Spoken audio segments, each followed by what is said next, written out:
Greetings, Culturians, and welcome back. Of course, we have to talk about the box office and the spectacular flop of another Disney property, a new one, in fact, Elio.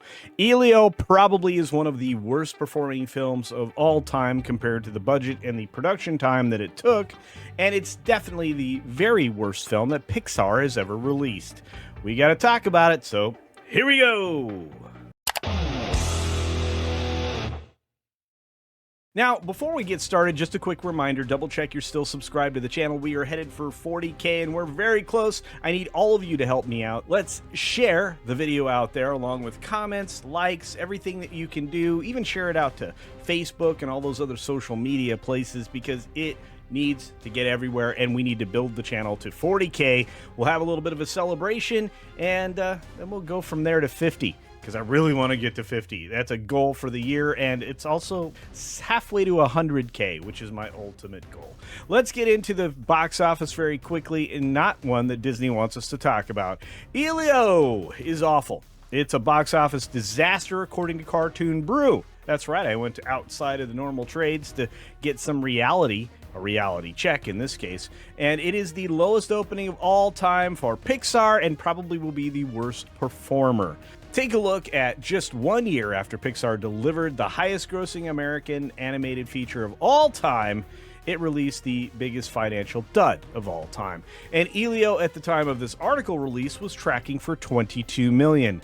I'm going to tell you right now, it did not get there. In fact, if you take a look at Game Rant, another site I don't use very often unless we're talking gaming, 23 hours ago, Elio is on track to be Pixar's biggest box office flop of all time. No wonder.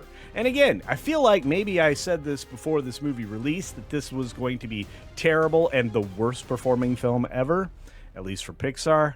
And guess what? Looks like I was right. But it wasn't just me, because people were paying attention on other websites as well. In fact, the tracking website, The Numbers, actually knew this as a fact as well. You can take a look at the domestic performance, 21 million. Now that number will go up or down depending upon the next day or so as they bring in the actual receipts.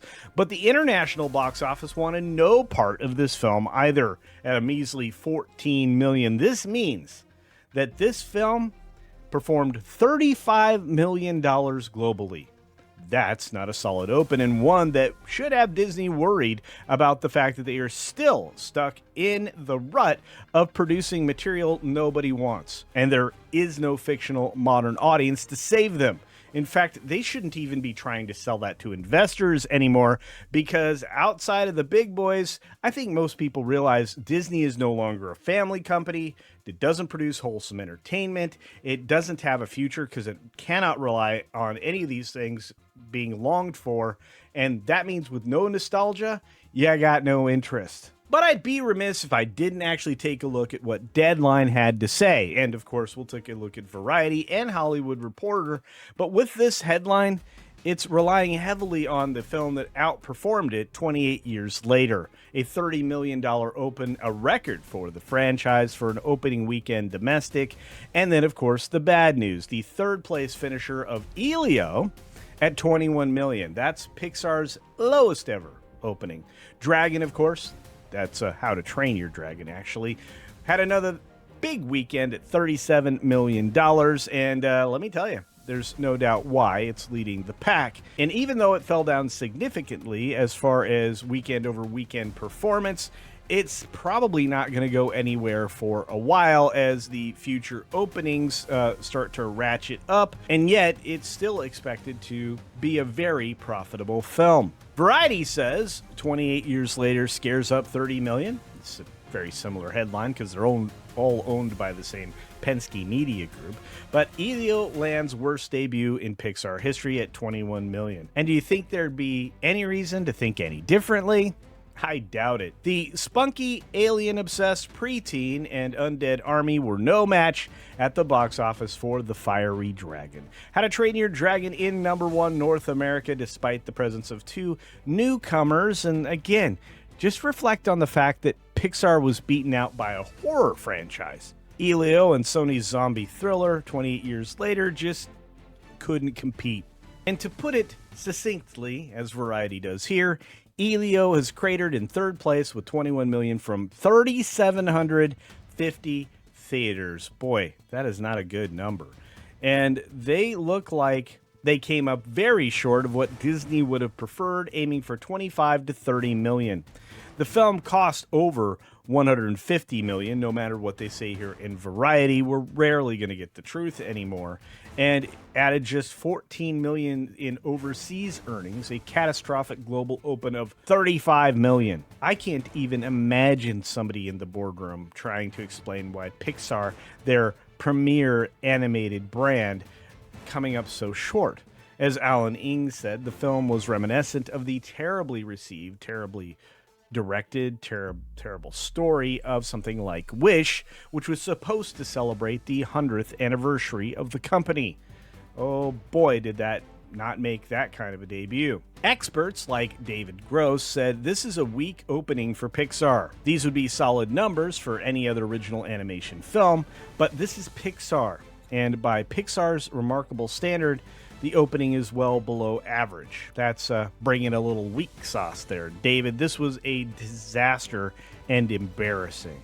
What's more, it continues a solid Disney trend of heading downward into the toilet, because Elemental did not have a great opening either at 29.6 million domestic and 44.5 million globally, and just adds to the argument that Disney has lost complete touch with its customers, people with money, and people with kids who they actively shun through their poisonous political focuses, not only in the cinemas and in television, but also in the theme parks. And when you get down to it, the Hollywood Reporter comes through in clutch saying, Elio limps to record low 21 million Pixar opening as How to Train Your Dragon stays #1.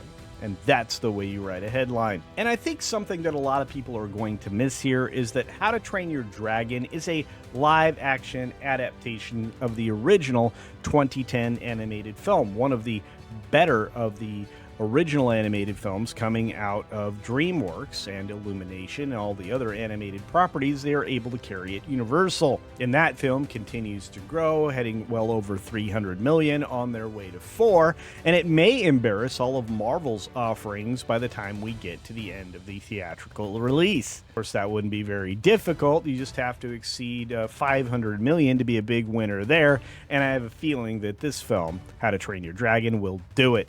And of course, an even bigger punch in the gut is the fact that a rated R horror movie beat your family animated cartoon by miles. At 21 million, Elio just not only came up short, it did so in embarrassing fashion. And as Hollywood Reporter points out, Disney did something dumb again and released an animated feature against its own live-action remake of its popular Lilo and Stitch film. Not to mention the fact that Elio was supposed to perform much better at the box office with an expected $30 million domestically. And then everybody across the board dropped their expectations precipitously, which seems to be a regular event with Disney projects these days. Again, just a mere year and change ago, Elemental's opening was not exactly anything but a debacle, yet it turned into a sleeper, according to Hollywood Reporter, which I would say I will argue with, because I don't believe it made a profit. But a nearly $500 million finish is not necessarily a given profit, given how much these films cost. Elio, of course, is given a great score by the critics on Rotten Tomatoes, which just shows the shills are losing their power overall and don't quite realize it yet. And I may start paying attention to the collapse of the predictability of the cinema score letter grades, because it doesn't seem like they're terribly consistent of late. An A cinema score for this film and an A+ from kids didn't exactly bring in more interest at the theater. It just means that people who actually went to go see this disaster found themselves enjoying it, which doesn't seem to be all that many. Because Hollywood Reporter is such a shill for Disney, and Bob Iger especially, they try to blame this fiasco on Bob Chapek, who had nothing to do with it, as a matter of fact. But one very misguided thing that Bob Chapek did was send the Pixar properties immediately to Disney-, which has now trained some of the audience to stay away from theatrical releases. But I'm not sure I even believe any of that. In fact, the only positive note I can say for Disney is Lilo and Stitch has just passed $900 million globally. That may give it a chance at the hallowed $1 billion performance that they absolutely were hoping for with this film, and it was predictably one of the only things this year that could get them out from under all the red ink from every other theatrical release they've had so far. Elio is not going to help with that, and neither is the Fantastic Four first steps that will follow shortly after. In fact, if you stick around for a few more hours on this channel, you will see probably a conversation about Fantastic Four and its feminist-centered message failing the MCU once more. That's right, we've got another video coming out with some spoilers about Fantastic Four Final Steps and how this may end and severely hurt the MCU when it comes to Doomsday. Everything else from that point is an also-ran and disappointing as well. We'll have to say that Mission Impossible Final Reckoning is going to end up as a financial failure, but over the long term, maybe that will change. With something like The Materialist from A24, I think you're going to have a financial flop and another opportunity to point towards the fact that Pedro Pascal cannot open films. He's certainly not going to open Fantastic Four. At the end of the day, you can't say there was a lack of money in the box office this weekend, and thank goodness, because exhibitors have been hurting for a long time. What you can say is you have very few, if any, quality films released this weekend outside of perhaps 28 Years Later, which takes a very specific kind of cinema goer.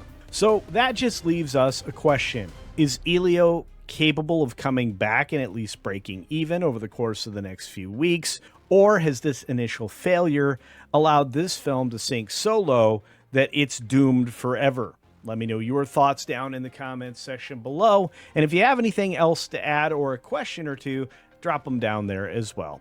On that note, be sure to take care of yourself, take care of others, and until next time, see ya! But definitely not at Elio.